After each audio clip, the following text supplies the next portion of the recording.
magíster en ciencias políticas, el coronel Roque García. ¿Cómo andás, Roque? Buen día. Buenos días, Neri, ¿cómo andás? Un gusto como siempre hablar contigo y con tu audiencia. Estábamos en 1969 y yo voy a comenzar hablando de cosas que pasaron en abril de 1970, porque mientras algunos uruguayos trataban de tocar folclore y tratar de hacerlo mejor para el país del futuro, teníamos algunos que estaban robando. Así que vamos a empezar con el robo de los mailos, ¿te parece? Me parece notable, vos dijiste, estamos algunos que estaban robando. Eso pasa todos los tiempos y todos los años, lamentablemente, Roque. Bien, entonces vamos a hablar de robo de los Milo. Y yo cuando empecé a estudiar este tema tenía un poco lo que es el concepto popular de que el robo había sido perfectamente planificado y llevado a cabo con destreza y que los tupas eran una especie de amos de la operativa en ese sentido. Y amigo de la audiencia, Neri, Desarrollo este tema con tu antes, más que conocida por la gente. Te digo que ayer hablando con un gran periodista investigador, Orlando Aldama, Sí, sabía que ibas a hablar de este tema, me dijo que fue impresionante el monto del robo. Miles y miles y miles de dólares, ¿no? mucho más, muchísimo más. Vamos a empezar que esa es una de las cosas interesantes. El robo está mal planificado, el robo está pésimamente planificado, mediocremente ejecutado. Y voy a empezar a contarles el robo del final. Pero antes déjame que les haga a la audiencia una pequeña anécdota. Cuando yo era joven y participaba en el entrenamiento de los equipos de operaciones especiales del ejército, mis instructores siempre me decían que la parte más difícil de un golpe de mano no era ir y dar el golpe de mano, era salir. Es decir, salir del lugar donde vos entraste. Porque si estás golpeando, seguramente es un lugar débil de la fuerza adversaria. Salir es lo más difícil, a menos que seas un kamikaze y quieras morir en el intento. Entonces, ¿cómo se planifican esas operaciones? Se planifican, Eric, empezando del final, es decir, cómo salimos, cómo volvemos a líneas amigas. Lo que hicieron los Tupa, y se lo voy a contar a la gente, es que en la mañana del 5 de abril de 1970, en un camión, en una chacra de Montevideo, se pasaron 18 horas, porque es increíble, se pasaron todo el día pegándole marronazos a una caja que cuando la abren tiene 23.000 libras esterlinas. Esas monedas de libras esterlinas y 3 o 5 bloques de oro. La libra esterlina es una moneda que hoy, cada moneda hoy, de las viejas, de las que se llaman de la reina Isabel, hoy sale entre 4.000 y 5.000 dólares. Así que entra a calcular cuánta plata tenían. ¿No? ¿Pero tenían esa plata? No, lo que tenían es un problema, Neri, porque vos no podés ir con 23.000 libras a dárselas a nadie, porque la primera pregunta que te van a decir es ¿y dónde sacaste este botín? No tenían dinero, lo que tenían es un problema. Es decir, abren la caja y tienen un problema, que deciden dársela a las columnas para repartirle el problema. Por eso digo que estaba muy mal planificado, porque deberían haber empezado por alguien que les lavara el oro, por alguien que les convirtiera el oro en algo. Deberían tener, no sé, un avión para llevar el oro. En ese momento el mercado de oro de Amberes era muy grande, lo es hoy, o el mercado de oro en Suiza. Podrían haber llevado el dinero a un lugar donde convertirlo en... No, se lo dan a las columnas. Te das cuenta que te dan un problema, no puedes ir al supermercado con una libra. Entonces, antes de eso, y permítanme llevar la película hacia atrás, la roban, o sí, cuando la van a robar, dejan, porque hay que decirlo, dejan las huellas dactilares. O sea, se toman un café porque llevan toda la noche para robarse la caja, porque la caja está empotrada, quieren forzarla, no pueden abrirla, te das cuenta que después se van a pasar 18 horas pegándole el golpe marrón. Entonces la traen. Como la quieren arrancar de la pared, la arrancan de la pared, se cansan, entonces toman café, dejan las huellas dactilares en los pocillos, pero además en el trajín se le caen los planes. Neri, se le cae una hoja escrita con el plan que hicieron para robar. Cuando se dan cuenta que se le cae la hoja, la rompen y la quieren quemar, pero después no quema bien. Entonces, cuando se están yendo, le dejan a la policía las huellas dactilares y una hoja con partes del plan. ¿Para qué no termina ahí? Obviamente que para llegar a ese lugar, uno de Roberto Barbito, sigo yendo hacia atrás, un hombre de 31 años que había trabajado en los Mailos antes, obviamente que tiene que dar la cara, es el que reduce a la familia que vivía en ese lugar. Y además, por las huellas digitales y porque por un montón de cosas, ya se sabe que el ingeniero Almirati estaba. Es decir, el robo, que termina siendo entrar a una casa donde hay una pareja de caseros y reducir a la pareja de caseros que estaban cocinando y reducir y amenazarlos de que si mueven lo matan y después llevarse una caja con oro, aunque pareciera buenísimo, es un desastre. Porque no hacen nada tan importante. La casa estaba abandonada, no vivía ninguna familia, había una pareja de caseros.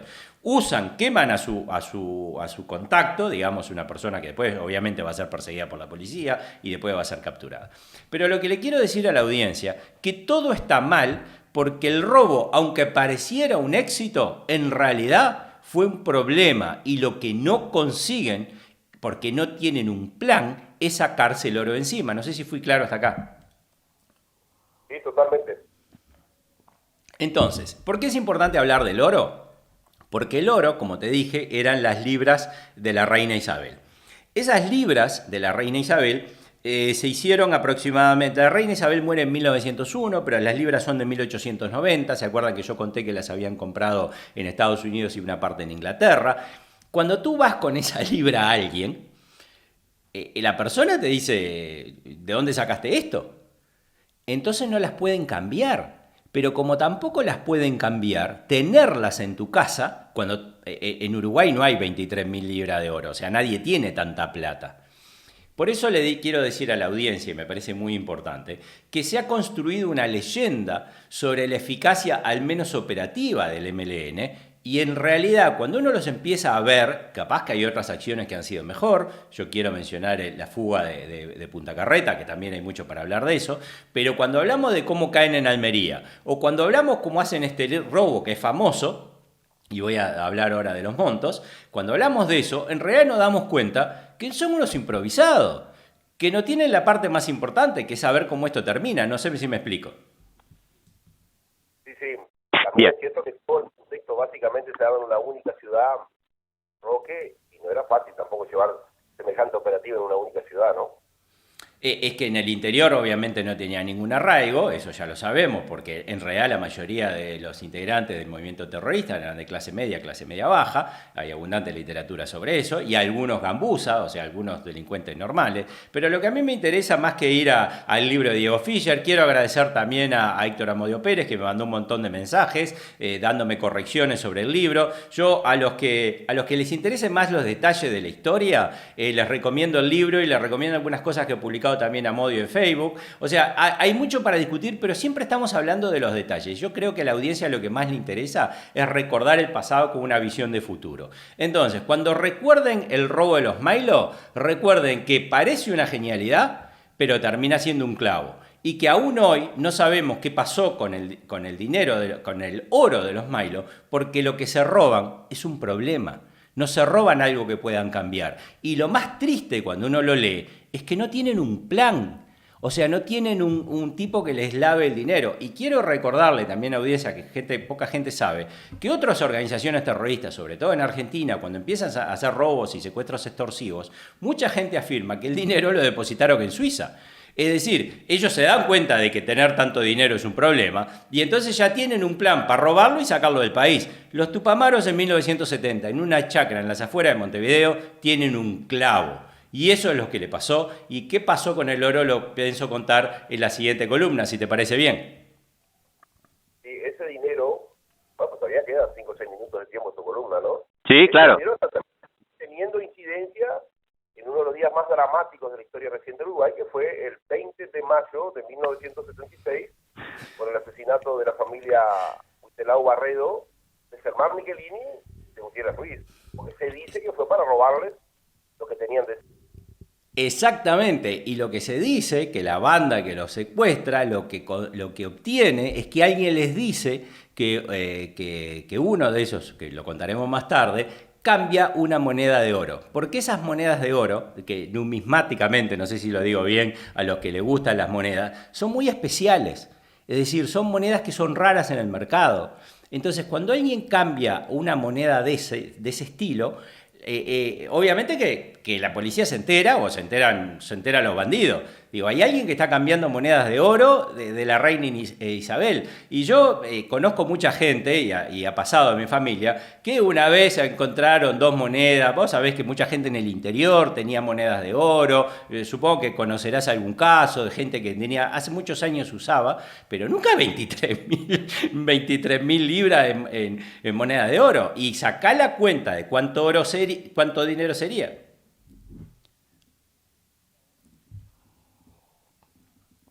Mirá, déjame hacer un cálculo. Si lo contás así a ojo buen cubero, tenés entre 20 millones de dólares. Ahora, depende mucho a quién se lo vendas. Y eso es algo que yo no soy especialista, pero de lo que he podido leer en internet. Si tú vas y se lo vendes a un narcotraficante que tiene dinero sucio y tú le das oro limpio, capaz que te lo paga más. No sé si me explico, porque él lava su dinero y pasa a tener una reserva en oro. ¿Me explico? Y si se lo vendes a un banco en Suiza, que no necesita tu oro y te va a pedir hasta el ADN, pues, supuestamente, vale lo que vale a su precio. O sea, la moneda de libra esterlina de la reina Isabel son 4 gramos de oro, 3,99, una pureza del 99%. No es tanto el valor del oro, es el valor que vos sabés que ese oro vale y que tiene una constancia importante. Todo eso es pasado, déjame utilizar los últimos minutos, Neri, para no hablar del pasado, sino ir al presente y también ir al futuro. ¿Por qué ir al futuro? Porque toda esta desgracia que se nos cayó a los uruguayos hace muchos años y de los cuales todos nosotros somos víctimas, hay que dejarla atrás. Y para eso estamos haciendo un llamamiento para este 14 de abril, para que de todos los pelos, de todas las tiendas, acudan a la Plaza de la Bandera el día 14 de abril a la hora 19.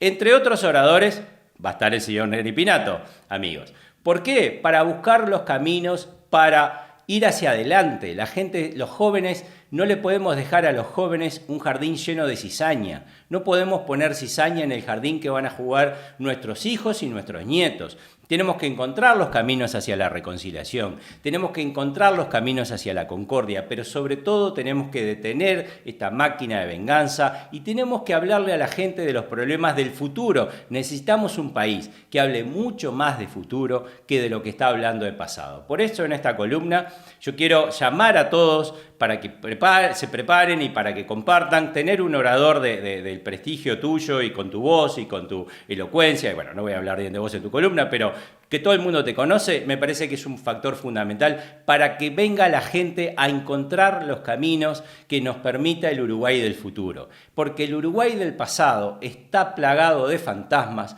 está plagado de errores, está plagado de horrores. Si queremos dejar un país mejor, es una decisión personal que todos nosotros, en nuestros corazones, tenemos que tomar. Y para eso estamos muy contentos de contar con tu voz, estamos muy contentos de contar con tu presencia y vamos, si Dios quiere, un 14 de abril que sea diferente, buscando los caminos hacia la reconciliación nacional. Ese es el final de mi columna, Neri, y muchísimas gracias. Sí, antes que te vayas, simplemente decir primero, es para mí un honor esa invitación que me realizaron, estar ese día tan significativo, un día oficial además, ¿no? Que recuerda a todos aquellos que cayeron, ya sea policías, militares, sea servidores de la patria, claro. Para el pueblo paga un salario para eso, ¿sí? Y otros, por una terrible mueca del destino, como el señor Burgueño en Pando, como, bueno, para mí el peor crimen de tantos, miles de crímenes políticos que tuvo la historia del Uruguay, que fue el del peón Pascasio Báez por todo lo que significó, ¿no?